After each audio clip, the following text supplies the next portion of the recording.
कमलनाथ के ग्वालियर दौरे की।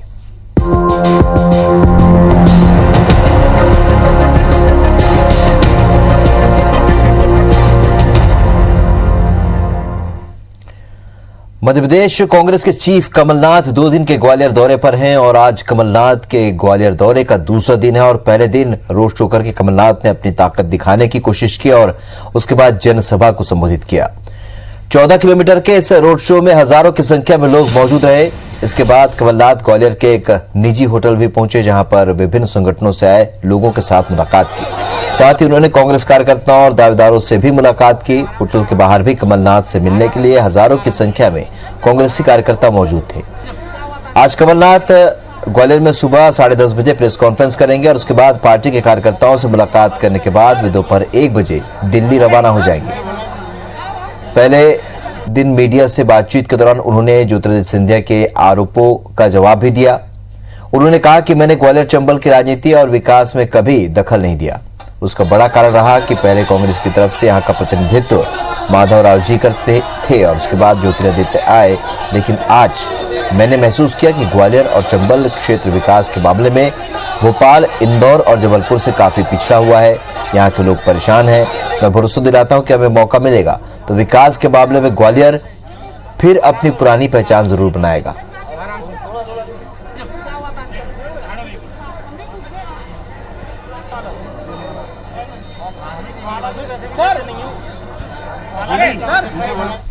देखिए, मैंने ग्वालियर चंबल की राजनीति में ज़्यादा दखल नहीं दिया। मैं ग्वालियर बहुत दफा आया, मैं 50 साल पहले आया था, अपनी जवानी में आया था, पर मैंने ग्वालियर चंबल की विकास या राजनीति में दखल नहीं दी। ये सिंधिया करते थे। पहले माधवराव सिंधिया और तब उसके बाद ज्योतिरादित्य सिंधिया। तो कमलनाथ के दौरे का 2 दिन जो दूसरा दिन है और हमारे साथ ज्यादा जानकारी के साथ हमारे सहयोगी नासिर गौरी इस वक्त ग्वालियर से जुड़े हैं। नासिर, जिस तरीके से कल पहले दिन देखने को मिला एक जबरदस्त मेगा शो जिसमें बड़ी संख्या में कांग्रेस के कार्यकर्ता पदाधिकारी पहुंचे और साथ ही ये भी लगा कि कांग्रेस अब नए सिरे से यहां पर जो चुनावी आगाज कर चुकी है। आज की बात करें, आज चूंकि प्रेस कॉन्फ्रेंस भी करेंगे और कांग्रेस के दूसरे पदाधिकारियों से भी भेंट करेंगे।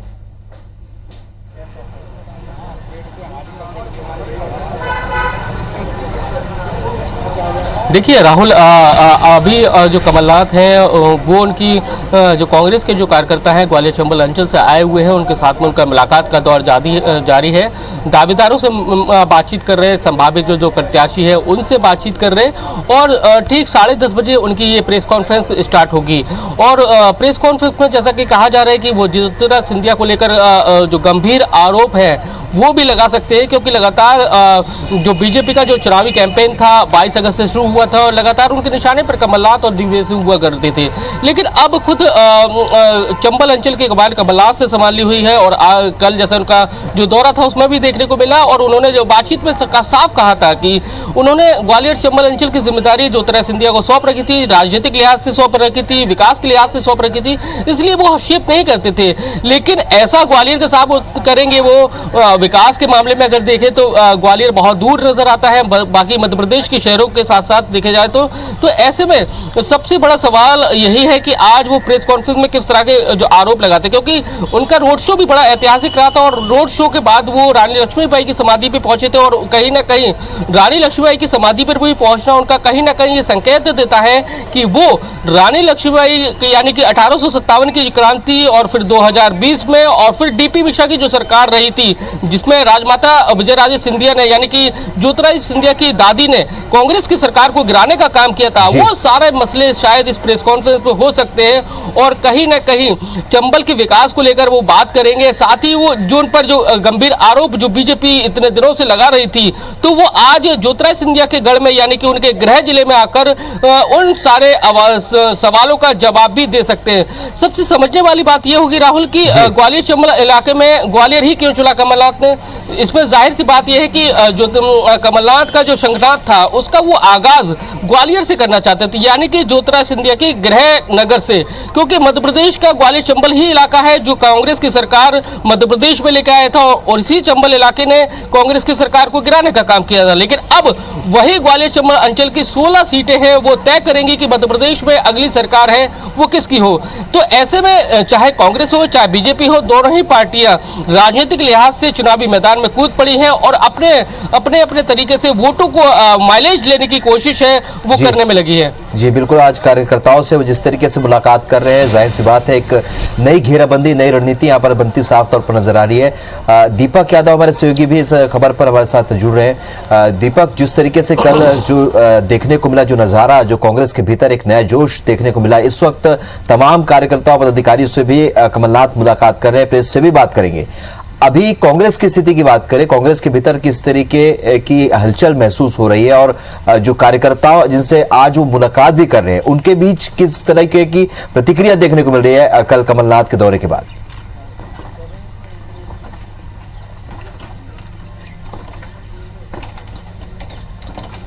देखिए, कमलनाथ का जो जिस तरीके कल रोड शो रहा है उसे मेगा ग्रैंड रोड शो के तौर पे देखा जा रहा है और एक नई ऊर्जा का संचार हुआ है यहाँ पर ग्वालियर चंबल के जितने भी कांग्रेस के कार्यकर्ता और काफ़ी उत्साह है।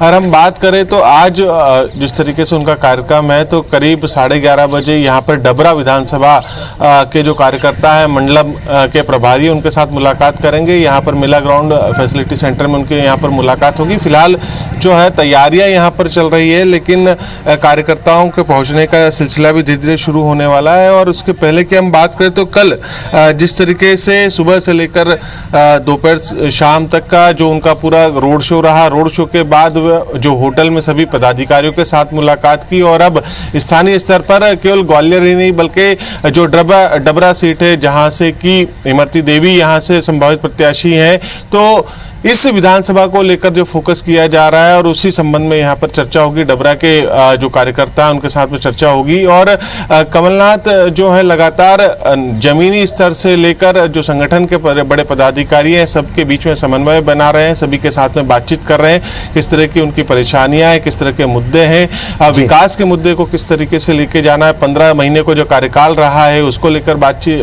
को जनता के बीच में पहुंचाना है। इसके अलावा जो घटनाक्रम हुआ है और मतदाताओं के मन में ये विश्वास पैदा करना है कि सच्चाई का साथ दे। जिस तरीके से यहाँ पर सिंधिया गुट ने गद्दारी की है उन्हें मुंहतोड़ जवाब दिया जाए। और कल का जो रोड शो था उसके बाद से एक नई ऊर्जा है और नई रणनीतियाँ भी बनाई जा रही है कि जिस तरीके से जो रिस्पांस मिला है, कल बड़ी संख्या में जो कार्यकर्ता पहुंचे थे, बड़ी संख्या में जो लोग पहुंचे और इसका इफेक्ट पूरे मालवा चंबल की 16 विधानसभा सीटों पर पड़ेगा जहां पर कि उपचुनाव होने हैं। तो तमाम छोटी से लेकर बड़ी रणनीति को यहाँ पर तैयार किया जा रहा है और आगामी दिनों में जब आचार संहिता लगेगी उसके बाद किस तरीके से प्रचार प्रसार रहेगा और कुछ सीटों पर जहाँ पर की उम्मीदवारों की घोषणा नहीं की गई है, चूंकि केवल अभी तक 11 सीटें जो है यहाँ की वहाँ पर उम्मीदवारों की घोषणा हुई है। इसके अलावा अन्य सीटों पर जो उम्मीदवारों की घोषणा है, जो दावेदार है, उनको लेकर भी चर्चा ये विशेष तौर पर देखी जा रही है। बिल्कुल, और जिस तरीके से अब राजनीतिक परिदृश्य बदला है नासिर, जिस तरीके से राजनीतिक परिदृश्य बदला और कल जो भी घटनाक्रम देखने को मिला उसमें एक अहम बात यह भी रही कि उनके पूरे रोड शो के दौरान कई जो दावेदार थे वो तख्ती लेकर समर्थकों के साथ पहुंचे थे। ऐसे में अब एक बार फिर एक पुराने प्रदेश अध्यक्ष की भूमिका में कमलनाथ को आना होगा और जिस तरीके से पिछली बार सरकार बनी, क्या एक बड़ी चुनौती होगी, एक नई चुनौती होगी? क्योंकि अब दावेदार भी बदल चुके हैं, क्योंकि सिंधिया समर्थक और सिंधिया इस वक्त बीजेपी ज्वाइन कर चुके हैं।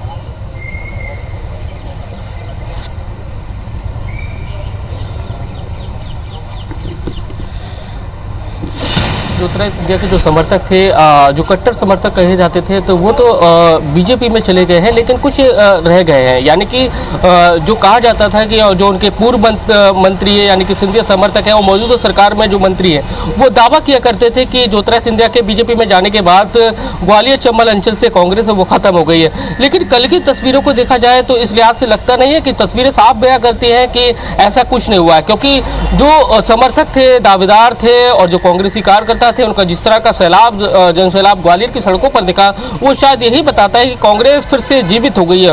और जैसे कि मेरी पूर्व मंत्री गोविंद सिंह से, पूर्व मंत्री पीसी शर्मा से बातचीत हुई, उन्होंने कहा कि कांग्रेस है ग्वालियर चंबल अंचल में महल की गुलामी के बीच में जी रही थी। आम कार्यकर्ता था, वो गुलामी के दौर में महल में बंधक के रूप में था, लेकिन अब वो मुक्त हो गया है और आज़ाद होने के बाद वो सड़कों पर दिख रहा है। तो कुल मिलाकर देखा जाए तो सीधा सीधा कांग्रेस के टारगेट पर ज्योतिरादित्य सिंधिया है और ज्योतिरादित्य सिंधिया को लेकर कमलनाथ अब प्रेस कॉन्फ्रेंस कुछ ही देर में करने वाले हैं। लेकिन कल के लिहाज से देखा जाए तो ग्वालियर चंबल अंचल की 16 सीटें हैं। 16 सीटों में से कांग्रेस ने पहली सूची में 9 कैंडिडेट हैं, वो उनका अनाउंस कर दिया है। बाकी 7 सीटों पर अभी उनको अपने प्रत्याशियों के नामों की घोषणा करना है। तो ऐसे में जो समर्थ दावेदार है वो अपना शक्ति प्रदर्शन कर रहे हैं, दिखाने की कोशिश कर रहे हैं कमलनाथ को कि नहीं, उनको अगर टिकट दिया जाता है तो वो सीट जीत भी सकते हैं और उनसे मजबूत दावेदार हैं, इस तरह की कोशिश करी। लेकिन कमलनाथ के भी सामने सबसे बड़ी समस्या ये है कि वो दल बदलू नेताओं पर भरोसा करे या फिर अपने जो मौजूदा कार्यकर्ता है उन पर भरोसा करे, क्योंकि कुछ सीटों के अगर जैसे मैं नाम बताना चाहूंगा, जैसे कि ग्वालियर पूर्व की बात करें तो यहाँ से सतीश सिकरवार बीजेपी से एक बड़ा नाम थे, वो कांग्रेस में आ गए हैं। और कई सारे जो कांग्रेस की तरफ से अगर दावेदार देखें तो उस सीट पर 44 से ज्यादा दावेदार हैं। तो कांग्रेस के सामने भी बड़ी मुश्किल है कि किसको दिया जाए टिकट। दूसरी सीट की बात करें तो मेहगांव से चौधरी राकेश सिंह है। चौधरी राकेश सिंह एन वक्त पर बीजेपी में चले गए थे, लेकिन अब वो फिर से कांग्रेस में आ गए। तो कांग्रेस के सामने मुश्किल है कि अब चौधरी राकेश सिंह को टिकट दिया जाए या फिर अपने पुराने कार्यकर्ता को। हालांकि चौधरी राकेश सिंह का पार्टी में ही विरोध है, डॉक्टर गोविंद सिंह विरोध कर रहे हैं, डॉक्टर अजय सिंह है वो विरोध कर रहे हैं। तो लेकिन ऐसे में कमलनाथ भी चाहते हैं कि उनको हर एक सीट जीत वाला कैंडिडेट चाहिए, चाहे फिर वो किसी भी दल से हो या फिर पुराना नेता ही उनका क्यों ना हो। चलिए, तो कुल मिलाकर ये देखना होगा, क्योंकि अब एक नया गणित बनता नजर आ रहा है। ऐसे में कमलनाथ कैसे इन तमाम विषयों पर से निकल पाते हैं और किस तरीके से आने वाले समय में दावेदार तय करते हैं, ये उम्मीदवार तय होता है, ये भी देखना होगा। आप दोनों नजर बनाए रखिए, आगे भी आपसे अपडेट लेते रहेंगे।